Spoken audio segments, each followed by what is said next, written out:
Shalom, peuple de Sion.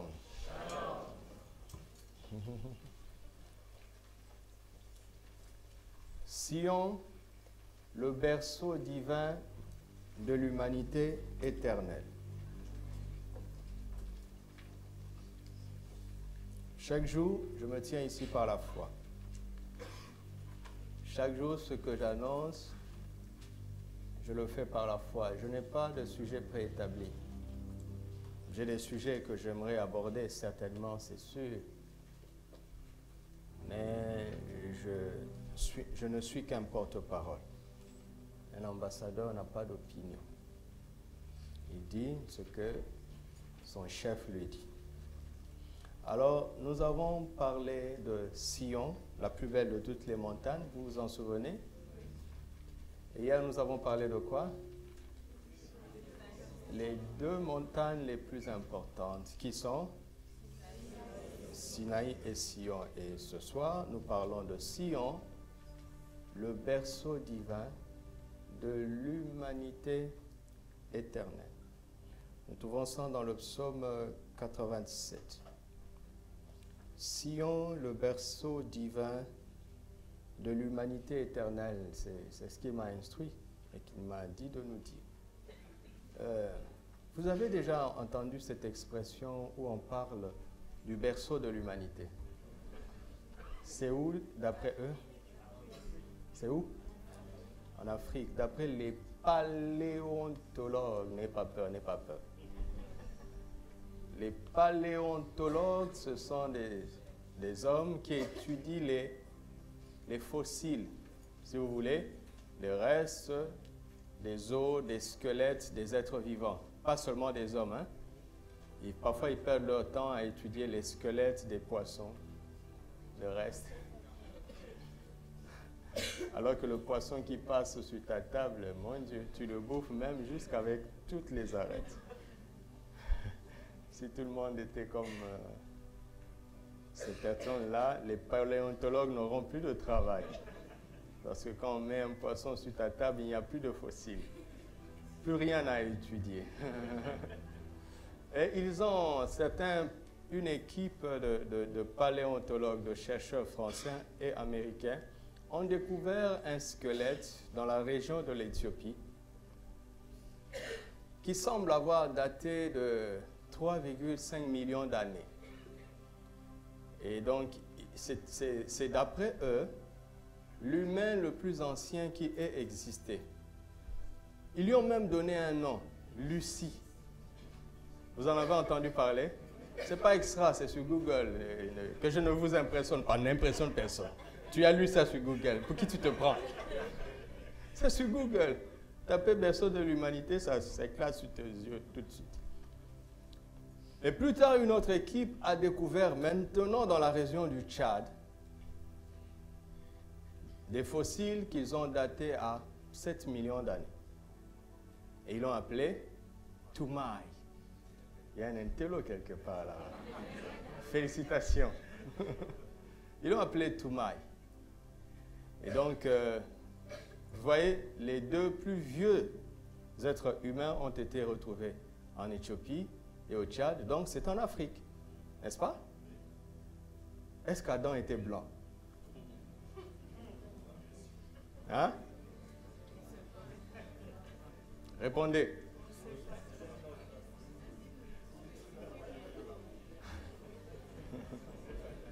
Alors, on est juste en train d'entrer en contact. Parce que, je sais ce que vous pensez, l'Afrique est tellement ce qu'elle est qu'Adam n'aurait pas pu être noir. Parce que cette peau a été changée à cause de la malédiction, soi-disant. Non, non, non. Sinon, le jour où j'étais né de nouveau, je serais devenu... S'il m'a laissé avec cette peau, c'est que ça ne pose aucun problème. Touche ta peau, dis-lui, tu ne me poses aucun problème. Je suis fier d'être comme ça. Alléluia. La Bible enseigne que la terre a 6000 ans. Donc, il n'est pas possible qu'il existe un humain qui soit daté d'au moins 6000 ans. Mais attention, selon la Bible, le plus vieil homme aurait 6000 ans. Mais ça ne veut pas dire que la terre date de 6000 ans. Parce que quand tu lis la Bible, tu te rends compte que Dieu créa les cieux et la terre. Après, on dit la terre était informe et vide. Dieu ne sait pas créer quelque chose qui n'ait pas de forme et qui ne soit pas vide. Entre Genèse 1 et Genèse 2, quelque chose s'est passé. Quand Satan a été chassé du ciel, il est venu s'acharner sur la création de Dieu. Donc, il est possible que la terre ait existé d'au moins 6000 ans. Mais il n'y avait pas d'humain avant ça. Donc, Lucie et Toumaï n'ont pas 3,5 millions d'années ou tout ça. Mais bon, qu'à cela ne tienne, ce n'est pas notre sujet. Le sujet, c'est qu'ils disent que l'Afrique est le berceau de l'humanité. Cela veut simplement dire que le premier humain, d'après eux, serait venu d'Afrique. Vous me suivez? Ça ne peut pas être vrai. Parce que Adam habitait la région de l'Euphrate. Vous entendez? Et l'Euphrate n'est pas en Afrique. Ils sont déçus, dit pasteur, tu aurais dû défendre l'Afrique. Ça change quoi? Hein? Que le premier humain soit africain, ça change quoi? Qu'est-ce qu'on gagne d'ailleurs? Bon, tout ça, ce sont des suppositions. Ce sont des suppositions. Mais, là, nous sommes en train de parler d'une humanité qui n'est pas éternelle. D'accord? Mais, l'humanité éternelle a un berceau. Elle vient de Sion. La parole de Dieu est magnifique. Magnifique. Sion est le berceau de l'humanité éternelle. C'est-à-dire quoi? Nous allons le démontrer bibliquement. Quand tout sera passé, seuls ceux qui resteront seront le peuple de Sion. C'est le berceau divin de l'humanité éternelle. Vous m'avez suivi? D'où je tiens ça? Psaume 87. Tout le psaume. Il n'y a que 7 versets. Psaume 87, verset 1er. Des fils de Corée. Psaume cantique. Elle est fondée sur les montagnes saintes. L'Éternel aime les portes de Sion plus que toutes les demeures de Jacob. L'Éternel aime les portes de Sion plus que toutes les demeures de Jacob.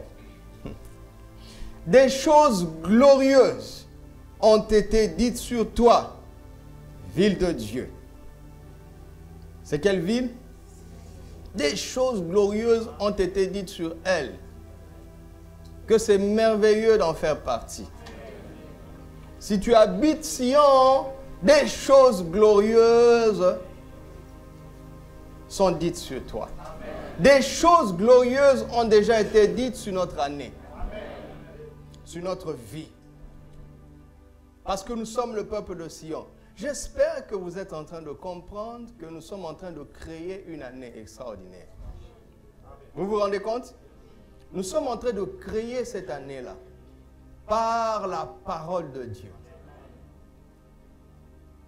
Parce que si nous ne le faisons pas, nous allons subir l'année que quelqu'un d'autre aura décidé pour nous. Dites avec moi, je refuse ça. Verset 4. Écoutez ça. Je proclame l'Égypte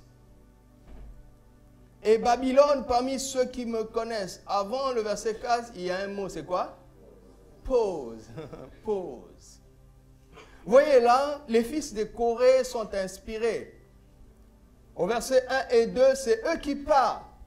Par révélation, ils réalisent qu'elle est fondée sur les montagnes saintes. L'Éternel aime les portes de Sion plus que toutes les demeures de Jacob. Des choses glorieuses ont été dites sur toi, ville de Dieu. Pause. Et le psaume change d'intensité. Dieu maintenant parle. Il dit, je proclame l'Égypte et Babylone parmi ceux qui me connaissent. Ah bon? Pas seulement Israël. Voici le pays des Philistins, Tyr, avec l'Éthiopie. C'est dans Sion.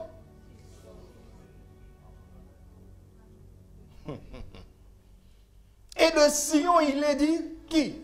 Tous y sont nés. Et c'est le Très-Haut qui l'a fermé. Écoutez, écoutez la suite. L'Éternel compte en inscrivant les peuples. C'est là qu'ils sont nés. Il a tenu le compte et il voit qu'à Sion, aucun peuple ne fait exception. Alléluia. Les Chinois sont là-bas. Les Hindous sont là-bas. Les Afghans sont là-bas. Les Pakistanais sont là-bas. Les Indiens sont là-bas. Les Arabes sont là-bas. Les Touas sont là-bas. Les Touas sont là-bas. Les ton ancêtre sont là-bas. Les ton papa sont là-bas. La lignée de ta maman est là-bas. Alléluia! Dieu a compté en inscrivant. Aucun peuple ne fait exception. Et à la fin du compte, il trace, mention, tous ils sont nés. À Sion, tu trouveras tous les peuples. Et le privilège, c'est que Dieu attend que toi et moi les inscrivions avec lui. C'est un peuple qui n'en fait pas encore partie. C'est à toi et à moi de les y introduire.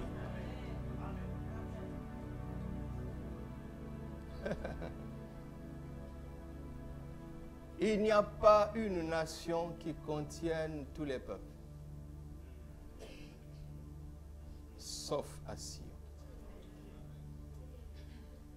À Sion, on n'expulse pas les gens. Le visa est gratuit. Jésus a payé tous les frais. Écoute-moi. Si, bon, il lui reste encore quelques heures, donc profitons-en. Si Barack Obama t'envoie une lettre d'invitation pour aller aux États-Unis, est-ce que l'ambassade va te demander encore ton compte en banque, ton relevé? Tout est tralala là. Est-ce qu'ils vont demander?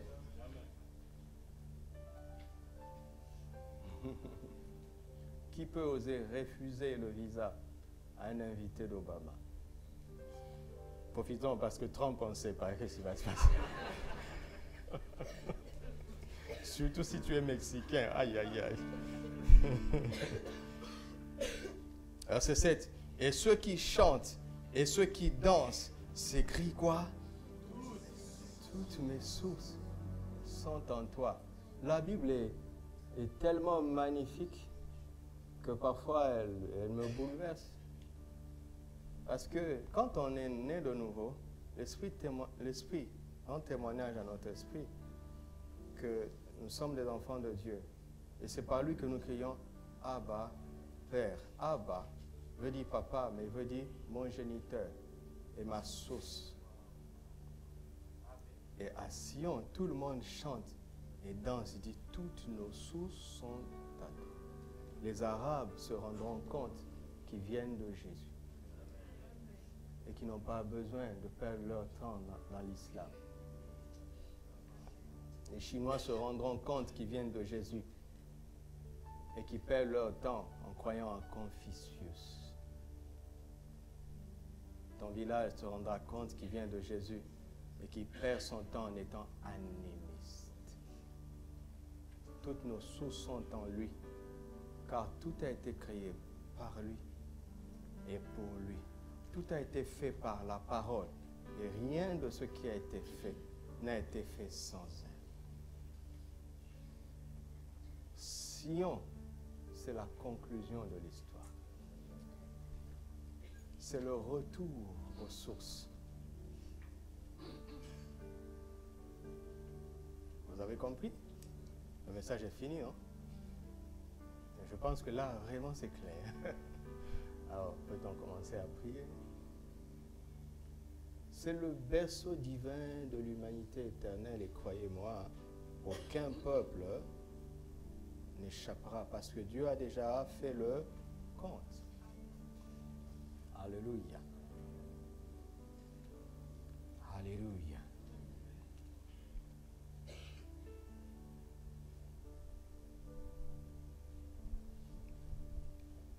Revenons dans notre texte de base, Hébreux chapitre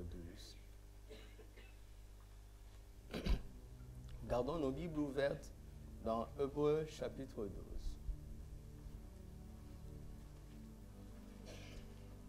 Nous allons maintenant cheminer pas à pas dans cette réalité. Je vais continuer à enseigner.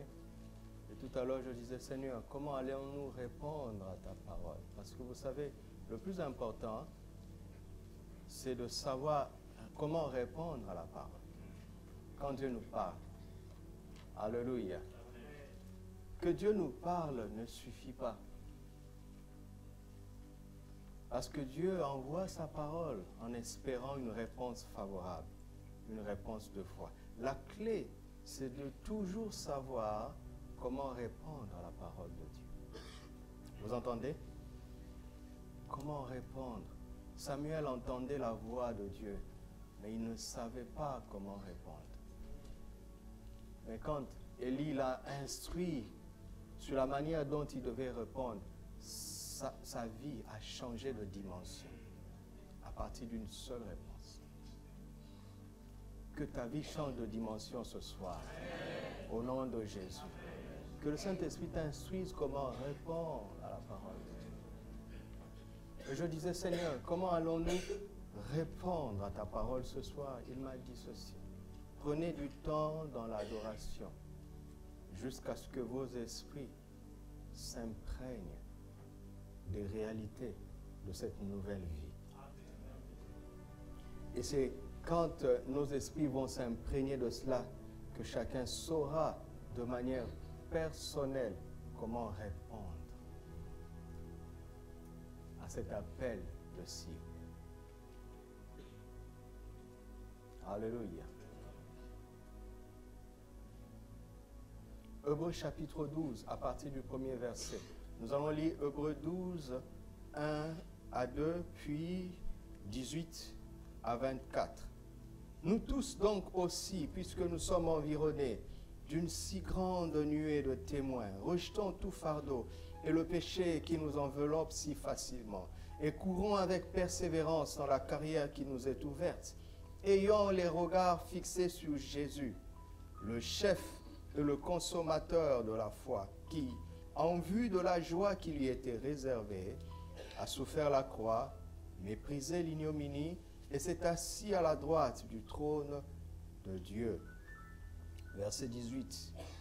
Vous ne vous êtes pas approchés d'une montagne qu'on pouvait toucher et qui était embrasée par le feu, ni de la nuée, ni des ténèbres, ni de la tempête, ni du retentissement de la trompette, ni du bruit des paroles telles que ceux qui l'entendirent demandèrent qu'il ne leur en fût adressé aucune de plus, car ils ne supportaient pas cette déclaration. Si même une bête touche la montagne, elle sera lapidée. Et ce spectacle était si terrible que Moïse dit, « Je suis épouvanté et tout tremblant. » Mais vous vous êtes approchés, de la montagne de Sion. Vous êtes approchés de la montagne de Sion. Maintenant, il décrit cette montagne. Vous êtes approchés de la montagne de Sion. La montagne de Sion, c'est quoi? De la cité du Dieu vivant. La Jérusalem céleste, les myriades qui forment le cœur des anges, de l'assemblée des premiers-nés inscrits dans les cieux, du juge qui est le Dieu de tous, des esprits des justes, pas des corps de justes, mais des esprits des justes, parvenus à la perfection, de Jésus lui-même, de Jésus qui est le médiateur de la nouvelle alliance et du sang de l'aspersion qui parle mieux que celui d'Abel. Donc nos 16 ans au courant de cette année, je vais l'expliquer demain ou samedi, vont nous aider à méditer sur chacun de ces éléments qui caractérisent la montagne de Sion. Mais remontons juste un peu. Regardez, il est dit, dans le verset 23, on parle des esprits des justes parvenus à la perfection, n'est-ce pas? Les esprits des justes n'aient pas peur. De toute façon, c'est la Bible. Mais on va l'expliquer. Des esprits des justes parvenus à la perfection. Parvenus à la perfection. Mais avant les esprits des justes, on parle de l'assemblée des premiers-nés inscrits dans les cieux. Hébreux 11, 39 à 40. Tout cela, à la fois desquels il a été rendu témoignage, n'ont pas obtenu ce qui leur était promis. Dieu ayant en vue quelque chose de meilleur pour eux? Non, pour nous, afin qu'ils ne parvinssent pas sans nous à la perfection. Ce qui manquait pour qu'ils parviennent à la perfection, c'était toi et moi. Et comme nous y sommes arrivés, ici sur terre, on nous appelle l'assemblée des premiers-nés, et eux aussi, on ne les appelle pas des corps, pas des âmes, mais des esprits des justes parvenus à la perfection. Mais qu'est-ce qui relie les deux? Jésus, le médiateur de la nouvelle alliance, et son sang précieux, qui nous purifie et qui nous rend. Nous sommes parfaitement saints, parfaitement justes, comme Jésus, et grâce à Jésus. Par son sang. Eux, ils ont été déclarés justes en espérance, parce qu'ils ont placé leur foi dans un sacrifice qui était l'image du sacrifice parfait de Jésus. Et quand Jésus est venu et qu'il a offert son sacrifice, avant de monter au ciel avec son sang, pour obtenir pour nous une rédemption éternelle, vous voyez ça dans Hébreux 9, 11 à 12, Jésus n'est pas directement allé au ciel. Quand il a rendu l'âme, quand il a rendu l'esprit, il est descendu. Et Pierre nous révèle qu'il est descendu dans les séjours de mort et il a prêché aux captifs qui étaient en prison. Qu'est-ce que cela veut dire? Quand il est descendu là-bas d'abord, non mais c'est un film magnifique. C'est magnifique. Quand il est descendu, il a dit à Satan, donne les clés de la mort et du séjour des morts. Il a dépouillé Satan. Et il a commencé à proclamer la libération de tous ceux qui avaient cru et qui étaient morts. Abraham et compagnie. Il dit, vous êtes maintenant sauvés parce que vous aviez placé votre espérance dans le sacrifice qui annonçait le mien. Sortez. Et c'est tellement vrai que plusieurs corps des saints ont été ressuscités et sont venus dans Jérusalem. Tu te rends compte, ton grand-père, arrière-grand-père, on ne les a pas enterrés de nouveau, ils ont disparu. Ne me demande pas qu'est-ce qui s'est passé, je ne sais pas.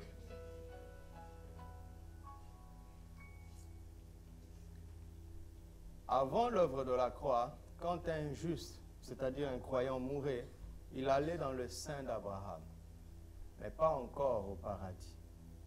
Mais Jésus dit aux brigands qui avaient cru, en dernière minute, dit, je te le dis, aujourd'hui, tu seras avec moi au paradis. À partir d'aujourd'hui, quand un chrétien meurt, il ne va pas dans le sein d'Abraham, le sein d'Abraham n'existe plus. Il va dans le paradis, le lieu d'attente des saints, dans la présence du Seigneur.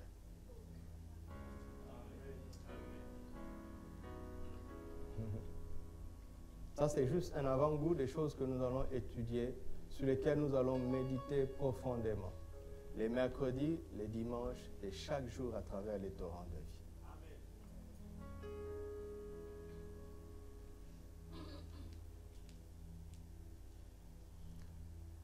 Regardez, À Sion, on est en présence de allez-y, Hébreux chapitre 12. Il faut qu'on continue d'enseigner pour que les choses soient claires à notre esprit, n'est-ce pas?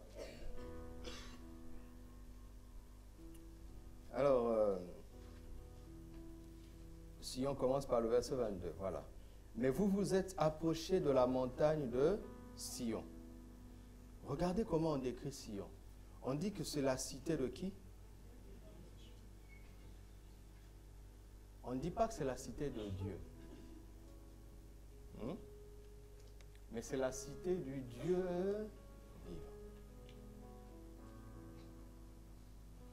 À Sion, on réalise que notre Dieu est le Dieu vivant. Il n'est pas le Dieu des morts. Jésus l'a dit dans Matthieu 22, à partir du verset 29 jusqu'à 32. Il dit, mais pourquoi Dieu s'appelle-t-il le Dieu d'Abraham, d'Isaac et de Jacob alors qu'ils sont morts? Dieu n'est pas le Dieu des morts, il est le Dieu des vivants. Jésus est en train d'affirmer qu'Abraham, Isaac et Jacob sont vivants. Et à Sion, Abraham, Isaac se trouvent là-bas. Est-ce que je me trompe? Est-ce que vous êtes d'accord? Est-ce que vous êtes d'accord? Maintenant, voici ce qui est dangereux, salutairement dangereux. C'est que quand tu t'approches de la montagne de Sion, tu t'approches, tu es dans la cité du Dieu vivant, et tu es aussi en présence des esprits de justes parvenus à la perfection. Parce qu'ils ne sont pas morts. C'est comme ça que la vie d'Abraham te parle de manière forte. Parce que dans cette nuée de témoins, d'accord, si tu es trahi par tes frères et que tu es en train de gémir dans la présence du Seigneur, Seigneur, mes propres frères m'ont trahi à ce point. Et quand tu t'approches de la montagne de Sion, Dieu ordonne à la vie de Joseph de te parler. Et tu trouves une consolation et une réponse, non pas en voyant Joseph, attention, attention, mais dans l'histoire de sa vie à travers les Écritures, qui te parlent parce qu'ils sont vivants, bien qu'étant morts.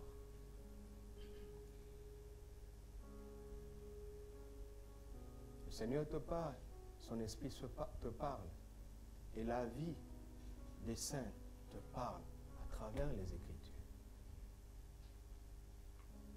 Et parfois tu entres dans cette réalité comme si ça devenait ta propre vie. Un verset de la Bible qui ne t'a pas été adressé devient ton argument de victoire. Ça devient ta part. Tu t'en appropries.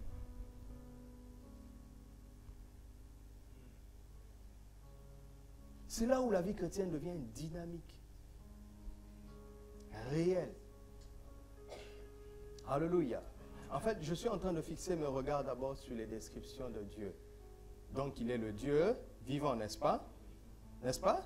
Ça, c'est la première description de Dieu. Il est le Dieu vivant.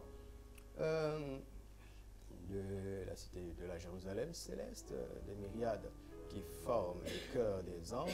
Bon, je vais faire tout en même temps. De la Jérusalem céleste. Jérusalem veut dire la ville de paix, n'est-ce pas? Céleste. C'est-à-dire que quand tu t'approches de la montagne de Sion, tu réalises que tu as fait la paix avec Dieu.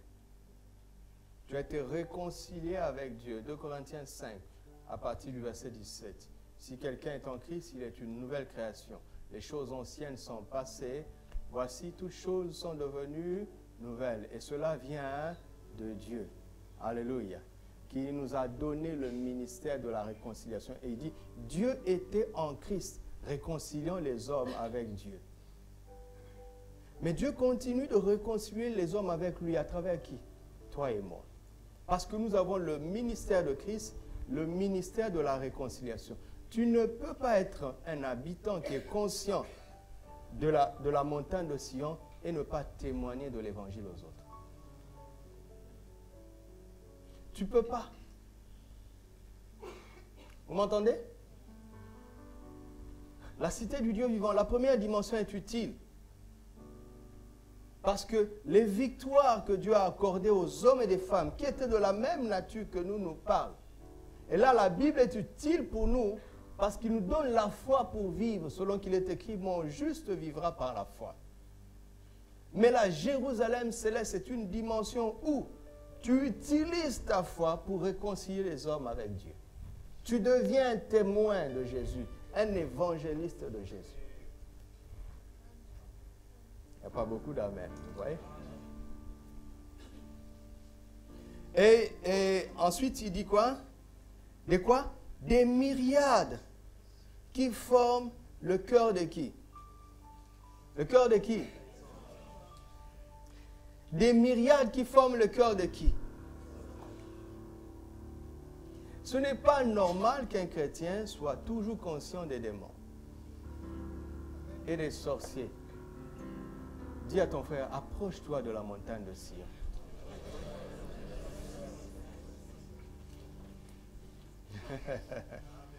À la montagne de Sion, il n'y a aucun démon. Mais il y a des anges qui chantent les louanges du Dieu vivant.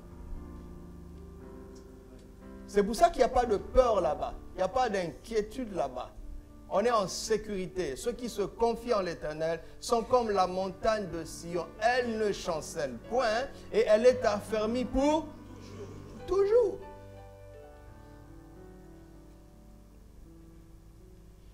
Et il continue en disant, de l'assemblée des premiers-nés inscrits dans les cieux. Jésus a dit, ne vous réjouissez pas de ce que les démons vous soient soumis, mais réjouissez-vous plutôt de ce que vos noms soient inscrits dans les cieux.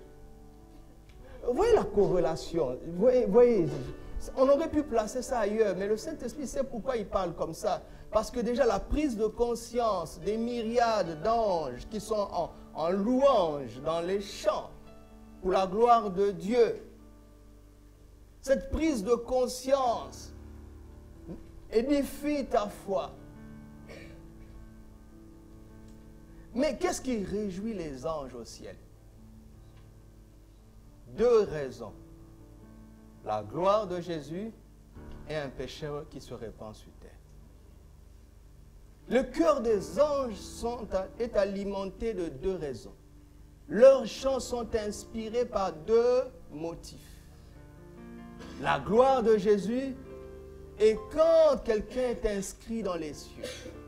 Vous comprenez ça?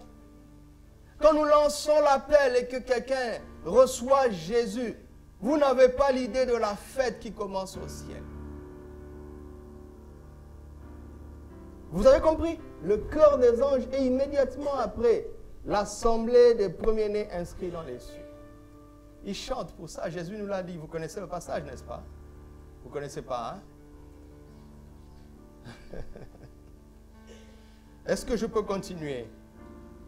Ensuite, on dit du juge qui est le Dieu de tous. Est-ce qu'on parle de quelqu'un d'autre?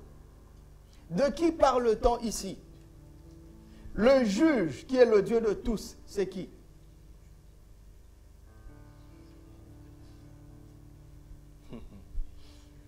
On va s'arrêter là. Si vous ne répondez pas, on ne continue pas. Je vais regarder la chère chorale. Le juge qui est le Dieu de tous, c'est qui? Le juge qui est le Dieu de tous, c'est qui? Le juge qui est le Dieu de tous, c'est qui? Sale plénitude. Le juge qui est le Dieu de tous, c'est qui?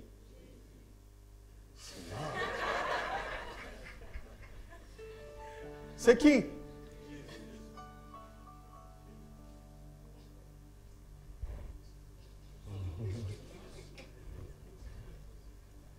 On va revenir sur ça. C'est notre texte de base.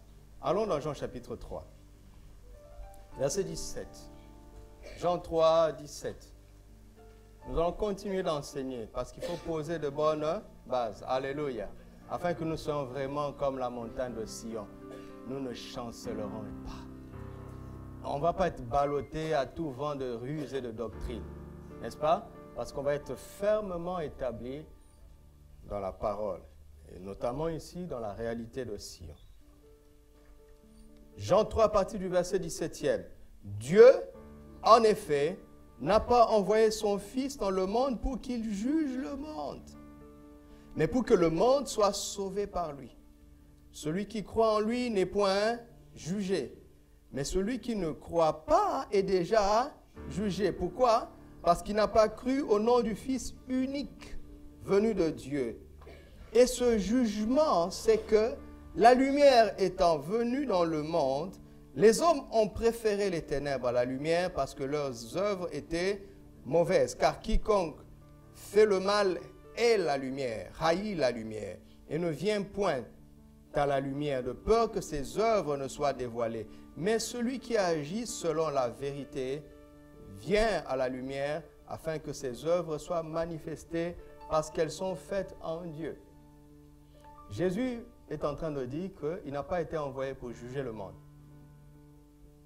mais pour sauver le monde. Et que notre juge, c'est notre réaction à sa parole. Si nous croyons, nous sommes sauvés, donc on ne vient pas au jugement. Mais si nous ne croyons pas, nous sommes jugés et condamnés parce que nous savons ce qui est écrit, mais nous avons refusé de croire. Parce que nous ne voulons pas venir à la lumière, parce que nous préférons nos œuvres ténébreuses, dont nous sommes conscients. Vous me suivez? Maintenant, chapitre 5, verset 22. Chapitre 5, verset 22.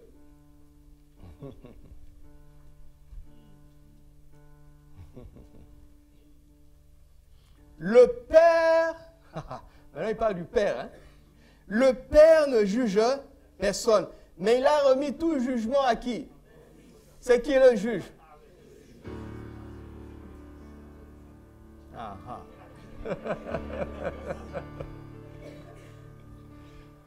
Afin que tous honorent le Fils comme ils honorent le Père.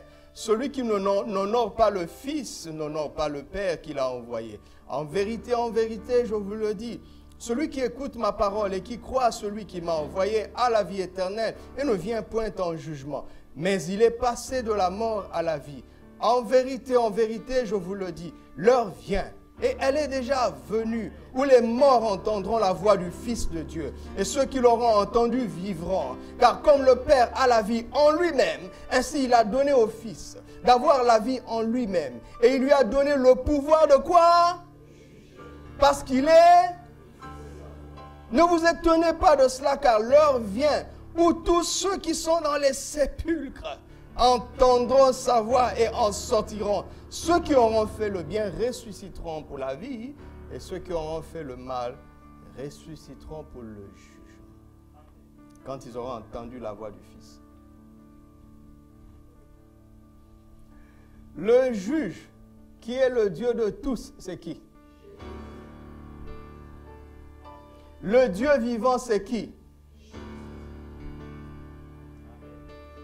Quand vous approchez de la montagne de Sion, Dieu veut que nous sachions premièrement qu'il est vivant. Il veut aussi que nous sachions qu'il est le juge de tous. Personne n'échappera à son jugement. Tôt ou tard, tout le monde se tiendra devant lui pour rendre des comptes. Personne n'y échappera.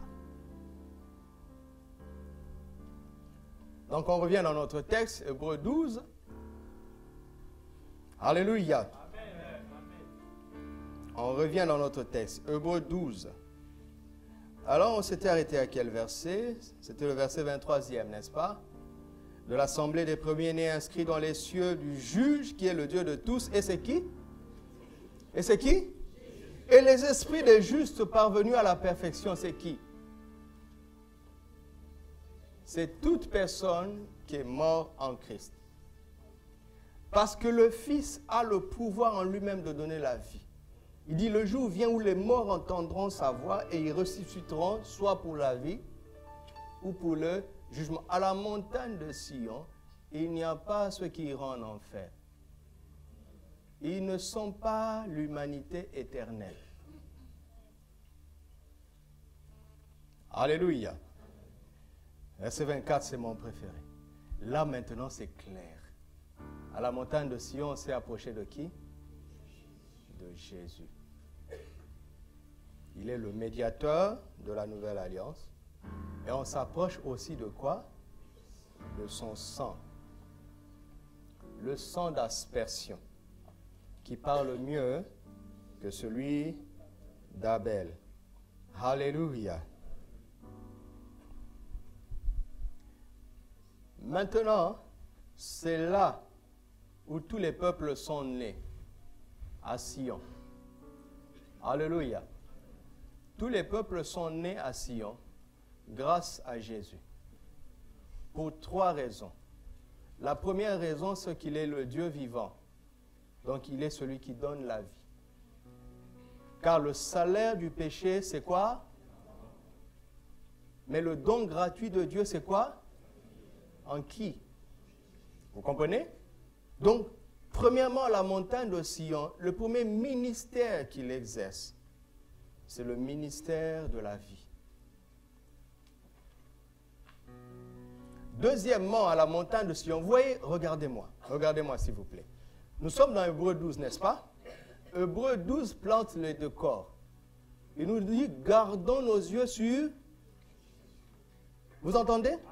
Donc tout ce qui suit est la conséquence du tout premier conseil.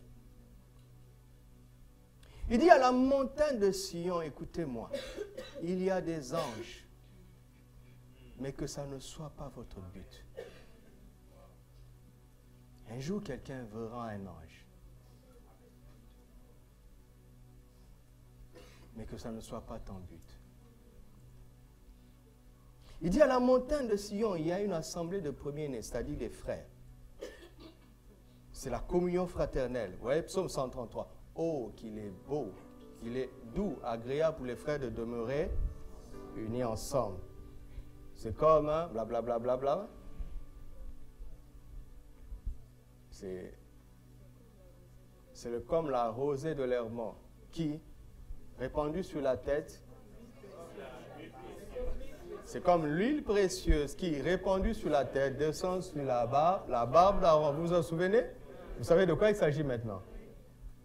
C'est comme la rosée de l'Hermon qui descend de quoi? De la montagne de Sion. Car c'est là où? Oui. Voilà. Dans une communion fraternelle agréable.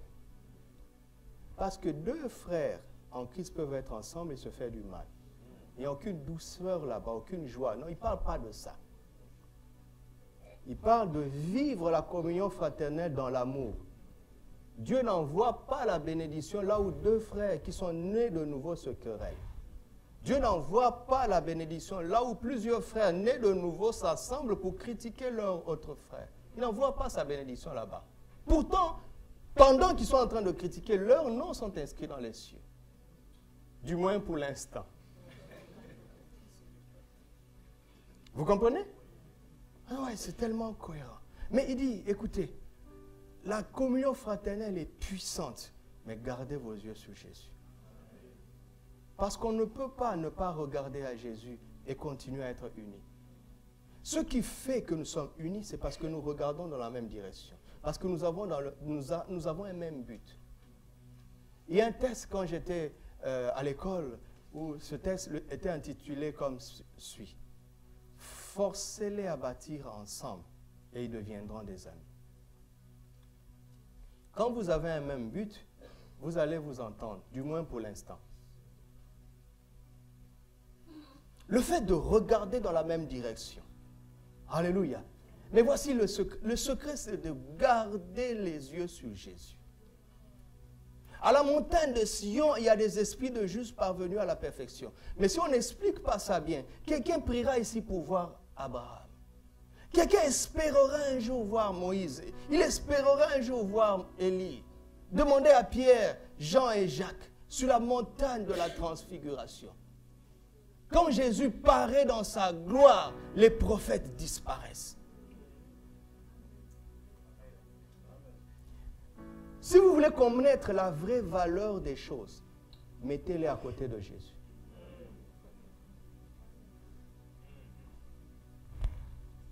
Vous allez voir que l'or pâlit en sa présence.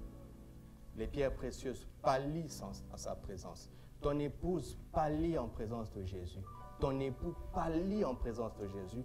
Tes enfants, tes parents pâlissent en présence de Jésus. C'est pour cela qu'il a osé dire, si quelqu'un veut me suivre, il faut qu'il haïsse tout ce monde-là. Il est en train de dire que ce n'est pas possible de mettre quelqu'un, ne fût-ce que comme moi, même pas au-dessus, et de pouvoir me suivre. Ce n'est pas me connaître. Vous comprenez? À la montagne de Sion, on a décliné plusieurs éléments. Mais Jésus revient à 3 reprises. En tant que le Dieu vivant, en tant que le Dieu, le juge de tous, et en tant que Jésus lui-même. Et en plus, on parle de son sang. 4 sur 7. 4 sur 7 pour lui-même. Mais il y a une place pour nous aussi. Parce qu'il est bon, il est doux et humble de cœur. Il veut partager sa gloire avec nous. Est-ce que vous saisissez ça? C'est pour ça que notre première saison de l'année, ce sera la saison de Jésus-Christ, le Seigneur de gloire. Parce que quand vous commencez par Jésus, vous n'avez pas commencé. Quand vous avez tout fait sans faire avec lui, vous n'avez rien fait. Car s'il ne bâtit la maison, ceux qui bâtissent travaillent en vain. S'il ne garde pas la ville, ceux qui veillent en vain. Je discutais avec les frères hier à table à la maison. Comment je suis passionné de Jésus. Vous savez, je vous défie, il n'y a aucun sujet de Genèse à Malachie et de Actes des Apôtres à Apocalypse dont Jésus n'est pas parlé dans les 4 évangiles. C'est avec peu de mots, il a tout dit, il a tout résumé. Et dans une simplicité qui nous échappe. Regardez, je vous ai parlé tout à l'heure comment Pierre est en train de nous dire que quand Jésus est mort, il est descendu dans les séjours des morts et il a prêché aux captifs. Mais c'est tellement difficile à comprendre. Mais nous avons lu Jean 5. Jésus dit, l'heure vient où les morts entendront la voix du Fils de l'homme et ressusciteront. Certains pour la vie, d'autres pour le jugement. Jésus l'avait déjà dit. Ouais. Paul nous a révélé la puissance de notre communion avec Christ. Il dit, celui qui est en Christ est une nouvelle création. En lui, nous avons été bénis de toutes sortes de bénédictions dans les lieux célestes. Il dit, nous avons tout pleinement en lui. Il dit, j'ai été crucifié avec Christ. Quand tu lis Galates 2, tu dis, mais Paul avait une révélation extraordinaire. Il a compris que, comme Christ était mort à la croix, il était crucifié avec lui. Et parfois, les prédicateurs ont tellement été impressionnés par le message de Paul qu'ils ont commencé à l'idéaliser. Jésus avait dit ça dans Jean 15. Je suis le seul, vous êtes le serment. Rien de ce que Paul n'a dit n'échappe à Jean 15. En 3 phrases. En 3 phrases, Jésus a dit tout le message de Paul dans toutes les épîtres. Regarde, toutes les dénominations sont nées à cause de quoi? Les doctrines viennent de quoi? Des lettres inspirées de Paul. Regarde, si tous les chrétiens commencent à regarder à Jésus, il n'y aura plus de dénomination. Écoutez, tout ce que Paul a dit est juste, mais il n'avait pas la sagesse de Jésus pour trouver les mots qui poseraient pas de problème aux gens mal intentionnés. Parce que ce sont les gens mal intentionnés. Pierre l'a dit. Dit notre frère Paul. Dit des choses difficiles à comprendre que les gens mal intentionnés sont en train de tordre. Quand vous lisez Paul, vous avez l'impression que Paul est celui qui est en train de dire mais le salut est aussi pour les païens. Mais Jésus a prêché à Samarie. Jésus a fait l'éloge de l'officier romain et de la femme syro-phénicienne. Mais Jésus avait déjà tout fait. Mais il fait ça doucement. Je suis un passionné de Jésus. Parce qu'on ne m'a pas demandé de regarder à Paul. Et la seule fois où Paul me demande de l'imiter, il s'explique. Il dit parce que j'imite Jésus.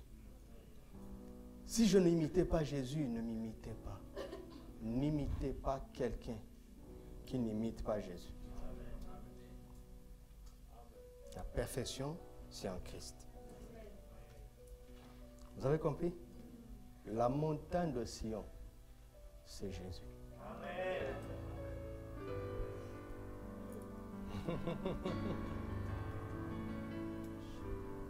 Alléluia, alléluia, alléluia, alléluia.